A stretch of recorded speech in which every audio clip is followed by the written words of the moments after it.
Kita jangan sampai haji, jangan sampai umrah, jangan sampai sholat tidak tahu hukumnya. Maka dikatakan orang yang merusak agama itu golongan yang pertama adalah mereka yang beribadah namun tidak tahu hukum daripada ibadah tersebut. Yang kedua adalah mereka yang mempunyai ilmu tapi tidak mengamalkannya. Para hadirin, menuntut ilmu itu hukumnya wajib. Kita tahu semua. Dari kecil kita sudah diajarkan thalabul ilmi faridatun ala kulli muslimin. Menuntut ilmu itu hukumnya wajib bagi laki-laki dan perempuan. Ilmu apa? Bukan kedokteran. Memang dalam hukum Islam belajar ilmu kedokteran itu hukumnya fardu kifayah. Artinya kalau di dalam kota tersebut orang Islam tidak ada yang belajar ilmu kedokteran, maka semuanya terkena dosa. Tapi sayangnya kita sebagai orang Islam ini bangga dengan anak kita itu kalau sekolah sarjana yang tinggi-tinggi, sarjana S1, S2, S3, S teler, S campur semuanya. Ya, bangga dengan itu semuanya. Bahkan kalau ada bayaran ngaji itu lebih mahal sedikit aja. Naik 1.000, 2.000, oh jadi omongan. Ya, cuman 10.000 hadirin kita ngomelnya minta ampun. Coba kalau sekolah sarjana, bangga-banggaan dengan harga yang lebih mahal. Oh, saya sekolahkan anak saya di Malang 20 juta, 50 biasa. Kenapa? Karena kita tidak tahu nilainya dan harganya orang yang mempunyai ilmu agama. Bahkan Nabi kita Muhammad SAW hadirin mengatakan dalam hadis, utlubul ilma walau bisin. Manusia, umatku, tuntutlah ilmu agama walaupun harus ke negeri Cina. Kalau sekarang sampean nggak usah harus ke negeri Cina. Kenapa? Orang Cinanya banyak di Indonesia. Orang Cinanya banyak di Indonesia. Tapi maksudnya bukan itu hadirin. Maksudnya adalah tuntutlah ilmu walaupun harus jauh daripada negeri kita. Dan sebentar lagi ini belajarnya di luar negeri. Apakah di Indonesia tidak ada? Di Indonesia ada. Tapi menurut hasil daripada konferensi ulama sedunia, bahwasannya negeri Hadramut, kota Tarim itu adalah negeri yang paling unggul untuk membentuk karakter ulama-ulama akhirat. Karena ulama itu ada dua hadirin, ulama dunia, ulama akhirat. Bagaimana ulama dunia? Ulama dunia yang sekarang bilang Natal itu haram atau hukum itu haram, nanti setelah disumpel uangnya pakai yang merah-merah dan biru-biru itu, merah-merah dan biru-biru, dia bilang boleh, tidak apa-apa, halal.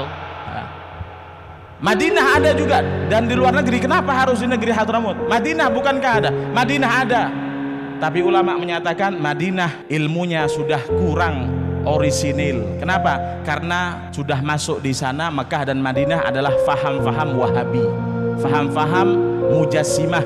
Ya, ini adalah suatu hal yang sangat cacat di dalam akidah Ahlus Sunnah wal Jamaah.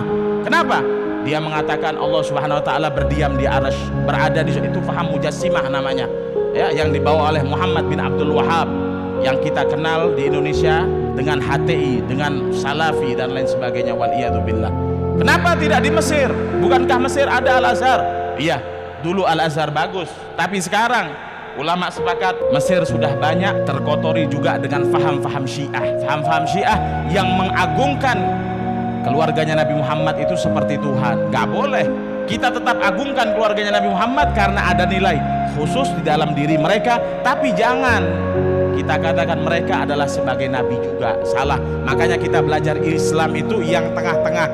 Sebagaimana Allah Subhanahu wa taala mengatakan bahwasannya agama itu yang tengah-tengah, litakunu syuhada 'alan nas. Ya, sehingga ada faham namanya an-namatul awsat, tengah-tengah.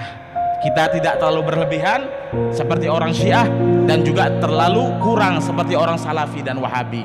Ya, maka negeri Hadramut sudah teruji, ya, orisinil. Wah, jangankan ulamanya hadirin, di sana itu ada masjid yang tiangnya itu bisa bicara. Masa ada? Ada zaman dahulu. Jadi ketika imamnya salah jadi imam, diperingatkan oleh tiangnya. Masya Allah. Karena sebab apa? Karena orangnya warok, ya, karena negeri Hadramut itu terisolasi daripada peradaban dunia, sehingga di sana tidak ada laki-laki bercampur perempuan, nggak ada. Bahkan yang berjualan di pasar itu semuanya orang laki, karena penuntut ilmu itu paling anti sama maksiat. Imam Syafi'i itu dulu, Imam Syafi'i imam kita, beliau itu datang kepada Imam Waqi', hadirin. Datang kepada Imam Waqi', dia mengatakan sakautu ila waqi'in su'a khifdi farsadani ila tarkil ma'asi fa innal hifdha fadlun min ilahi wa hifdullah la yuhda li'asi. Aku mengadukan tentang susahnya hafalanku kepada guruku Imam Waqi. Padahal Imam Syafi'i itu dalam riwayat dikatakan maksiatnya aja hanya melihat pahanya orang perempuan. Hanya melihat pahanya orang perempuan. Dia mengatakan tentang susahnya hafalanku. Padahal Imam Syafi'i itu kalau menghafal, melihat sekali kepada tulisan itu hafal semuanya, hadirin. Kalau berjalan di pasar Imam Syafi'i, ada orang yang berkata hafal semuanya Imam Syafi'i, tapi hafalannya bisa lemah karena sebab melihat auratnya wanita. Kemudian Imam Waqi mengatakan fa arsyadani ila tarkil ma'asi, maka Waqi menyarankan kepadaku untuk meninggalkan maksiat. Wa fadlullah la yuhdali asi. Keutamaan Allah itu, ilmu itu merupakan keutamaan Allah, dan keutamaan Allah tidak akan diberikan kepada mereka yang bermaksiat kepada Allah. Bagaimana kita mau bisa belajar agama sedangkan laki-laki bercampur dengan wanita? Bahkan sekarang itu yang namanya seks bebas itu biasa, hadirin. Inilah kader-kader ulama yang bisa merusak Islam. Dan yang lebih lucu lagi, ada orang Indonesia yang belajar Islam itu ke Amerika. Lucu. Makanya pulang dari sana, inilah yang merusak Islam di Indonesia. Timbulnya faham liberal, timbulnya faham pluralisme, karena sebab mereka tidak belajar agama pada tempatnya, tidak mengambil sesuai dengan apa yang telah diajarkan Nabi kita Muhammad. Karena pemahaman Islam kita, perlu kita garis bawahi, pemahaman kita di dalam Islam sesuai dari mana kita mengambil daripada itu. Kemudian yang ketiga yang merusak agama itu adalah orang yang enggan untuk belajar agama. Orang yang enggan belajar, nggak mau belajar agama, ya, nggak mau belajar agama, maunya belajar yang lain dan lain sebagainya. Padahal agama ini, kita belajar agama bukan hanya untuk menjadi dai, ustadz, pengajar, bukan, tapi untuk memerangi kebodohan kita. Dan yang terpenting menuntut ilmu agama agar kita bisa mendapatkan husnul khatimah ketika meninggal dunia. Apa dalilnya?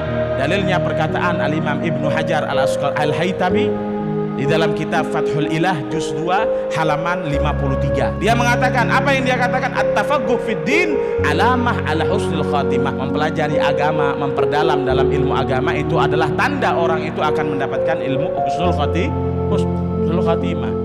Hadirin, seberapa banyak harta sampean, ya, setinggi apapun jabatan sampean semuanya, tapi tidak bawa husnul khotimah, rugi. Hafal Al-Qur'ankah kalian tapi tidak mendapatkan husnul khotimah, rugi.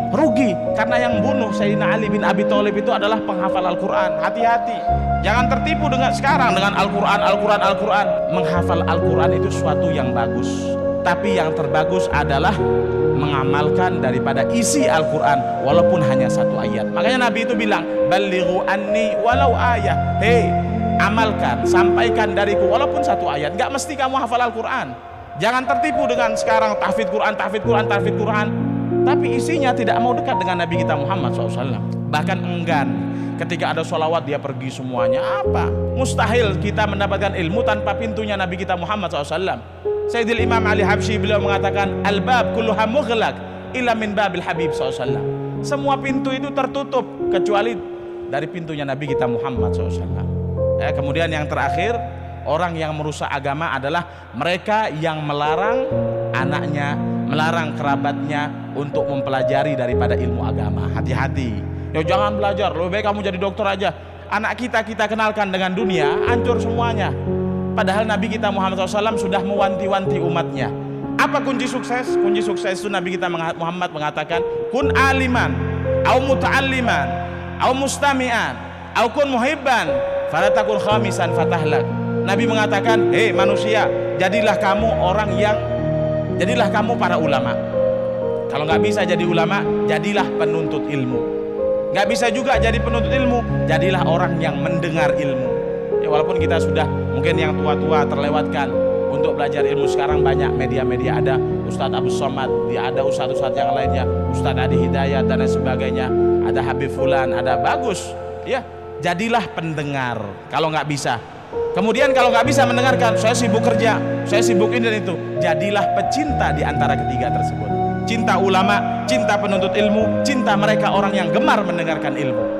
Kalau kita tidak bisa menjadi empat ini, kata Nabi Muhammad, fala takun khamisan, janganlah kamu menjadi orang yang kelima. Kenapa? Fatahlak, kamu akan sengsara di dunia dan di akhirat. Waliyadzubillah. Sedikit ini insya Allah bisa memotivasi kita para orang tua untuk lebih semangat memaksa mengajarkan anak kita untuk belajar agama, walaupun apapun dia jadinya nanti, karena agama itu bukan profesi, tapi jadikan